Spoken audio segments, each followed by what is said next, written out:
Bonjour tout le monde, ici Pierre Geoffroy, votre entraîneur personnel et lifestyle coach. Aujourd'hui, je vais vous expliquer une progression d'exercice pour les abdominaux qui est super pertinente si, peu importe le sport que vous faites, surtout si vous êtes un coureur ou si vous entraînez pour des raisons de santé bien-être, vous devez absolument mettre cette progression d'exercice-là dans votre routine d'entraînement. Au fond, les abdominaux sont entraînés souvent de la mauvaise façon parce que ceux-ci doivent rendre une application fonctionnelle au mouvement humain. Okay? Donc, l'exercice que je vais vous expliquer, c'est pour être capable de stabiliser votre bassin quand vos jambes sont en mouvement. Okay? Donc, les abdominaux font ce mouvement-là, donc vont faire une rotation vers l'arrière de votre bassin. Et par exemple, quand on court et qu'on active les cuisses puis les fléchisseurs des hanches, le bassin va tirer vers l'avant. Donc, les abdominaux se doivent d'être capables de contrôler le bassin quand il y a une tension qui est appliquée dans le bas du corps. Donc, le premier exercice qu'on va être capable de faire, simplement coucher sur le dos, c'est de se positionner les jambes fléchies. Puis, de façon naturelle, quand on se couche, on a une lordose, donc un creux ici. Je peux rentrer ma main sans problème. Ce qu'on veut, c'est venir aplatir nos vertèbres lombaires au sol en basculant notre bassin, puis en contractant nos abdominaux vers le sol de cette façon-là. Donc, la première chose qu'on va être capable, c'est de contrôler la position du bassin, puis maintenir ici pendant 1 minute complète avant de passer à l'étape suivante.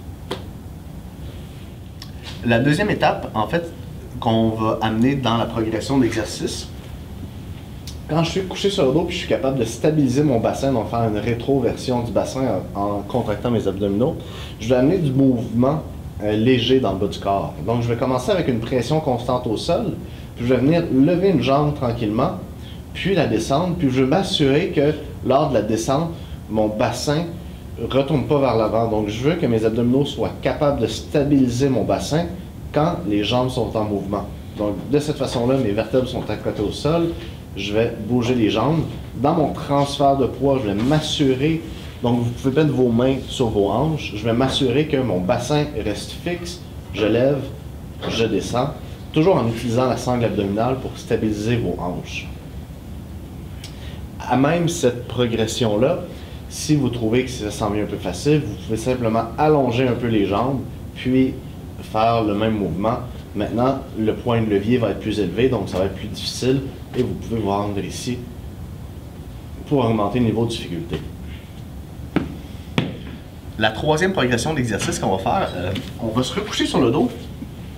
Maintenant, même chose, on bascule le bassin, on contracte le nombril vers l'intérieur, on utilise nos abdominaux pour stabiliser nos hanches. Et là, on va commencer les jambes dans les airs. Donc, ça va être beaucoup plus difficile de stabiliser le bassin quand les jambes sont dans les airs. Donc, de cette position-là, je vais venir descendre une jambe, et je remonte, et je descends l'autre jambe, toujours en gardant une pression constante au sol, en stabilisant mon bassin. Même principe que quand on commence les jambes au sol, je vais déplier les jambes si je trouve que c'est facile, puis je vais y aller en alternance, jusqu'à ce que je sois capable d'y aller avec les jambes tendues, garder une pression constante au sol, et stabiliser toujours le bassin quand les jambes sont en mouvement. Quatrième progression pour cette séquence-là. Maintenant, on va se replacer exactement comme la dernière, donc les deux jambes dans les airs, une pression constante au sol. Mais on va descendre les deux jambes en même temps. Donc là, la tension sur le bassin est maximale, donc là, je vais vraiment vouloir envoyer mon bassin vers l'avant puis laisser le dos creux, mais nous, on va utiliser nos abdos pour éviter justement ce mouvement-là compensatoire. Donc, je vais aller porter les deux talons au sol, je remonte. Si je trouve que c'est facile, je vais me rendre jusqu'au bout où est-ce que je suis capable d'avoir les deux jambes tendues, une pression constante au sol, puis je vais descendre, aller porter les talons, et je remonte. Dernière progression d'exercice pour le bas des abdominaux. Donc, on va appliquer de façon plus fonctionnelle ce système-là, maintenant appuyé au mur, parce que quand on court, on n'est forcément pas couché au sol, on est debout. Donc, on veut transférer ces acquis-là dans un mouvement plus fonctionnel.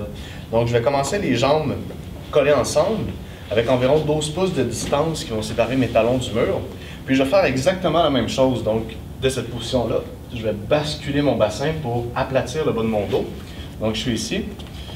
Je vais basculer le bas de mon dos, j'allonge ma colonne collée au mur et de cette position-là, je vais lever les jambes en alternance et je descends tranquillement, toujours en tirant le nombril vers l'intérieur. Et là, je veux éviter de cambrer sur le côté, donc c'est plus difficile de stabiliser le menton dans cette position-là.